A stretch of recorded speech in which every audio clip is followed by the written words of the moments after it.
پوچھا گیا صبر کسے کہتے ہیں؟ جواب ملا جب تمہاری آنکھیں آنسوؤں سے بھری ہوں مگر تمہاری زبان پر شکوہ نہ ہو، دل اس بات کی گواہی دے رہا ہو رب جو کرتا ہے اسی میں ہماری بہتری ہے۔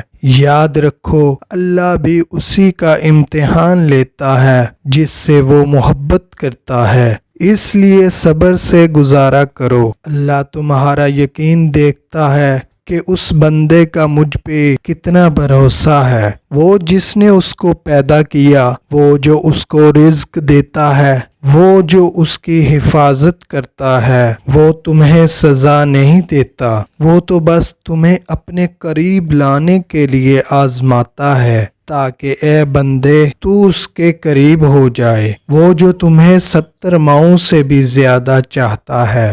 محترم ناظرین، اسی صبر کے حوالے سے ہم آپ کو ایک عورت کا واقعہ بیان کریں گے۔ بسم اللہ الرحمن الرحیم۔ محترم ناظرین السلام علیکم، امید ہے آپ سب خیریت سے ہوں گے۔ اللہ تعالیٰ آپ سب کو ہمیشہ خیریت سے رکھے۔ ایک غموں کی ماری ہوئی عورت کا قصہ۔ ابو الحسن سراج کہتے ہیں کہ میں ایک مرتبہ حج کو گیا، میں طواف کر رہا تھا، میری نگاہ ایک ایسی حسین عورت پر پڑی جس کے چہرے کا حسن چمک رہا تھا۔ میں نے کہا واللہ ایسی حسین عورت میں نے آج تک نہیں دیکھی، یہ اس کے چہرہ کی ساری رونق اس وجہ سے ہے کہ اس کو کبھی کوئی رنج و غم نہیں پہنچا۔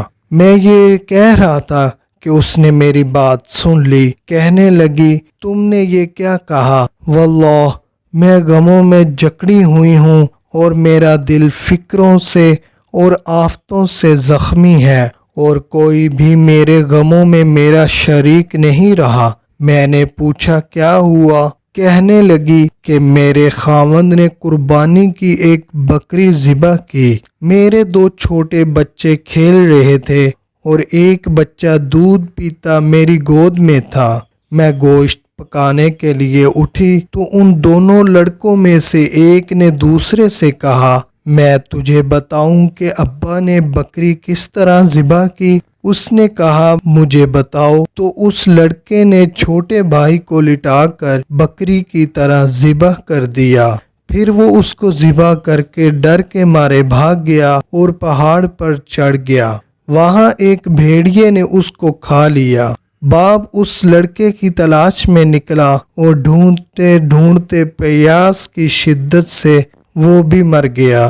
میں دودھ پیتے بچے کو بٹھا کر دروازے تک گئی کہ شاید خاوند کا کچھ پتہ کسی سے ملے، تو وہ بچہ گھسٹتا گھسٹتا اس پکتی ہوئی ہانڈیا کے پاس پہنچ گیا جو چولہے پر رکھی ہوئی تھی اور جوش سے پک رہی تھی۔ اس کو جو اس نے بلایا وہ پکتی پکتی اس پر گر گئی، جس سے اس بچے کا سارا بدن گوشت جل کر ہڈیوں سے الگ ہو گیا۔ میری ایک بڑی لڑکی تھی جو اپنے خاوند کے گھر تھی، اس کو جب اس سارے قصہ کی خبر پہنچی تو وہ بھی خبر سن کر زمین پر گر گئی، اور اسی وجہ سے اسی اثنا میں اس کی بھی موت مقدر تھی، وہ بھی مر گئی۔ مقدر نے ان سب کے درمیان مجھے اکیلی کو چھوڑا۔ پھر ابو الحسن سراج نے یہ سارا قصہ سن کر اس عورت سے پوچھا کہ تمہیں ان مصیبتوں پر کیسے صبر آیا؟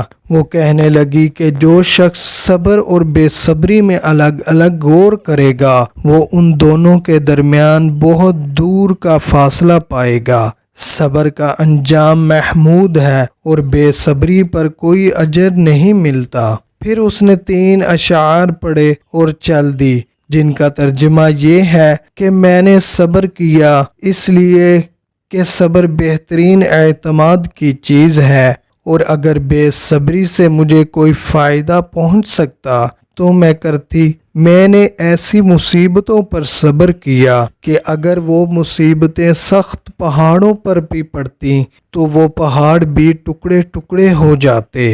میں نے اپنے آنسوؤں پر قابو پا لیا، پس ان کو نکلنے سے روک دیا۔ اب وہ آنسو اندر ہی اندر میرے دل پر گر رہے ہیں۔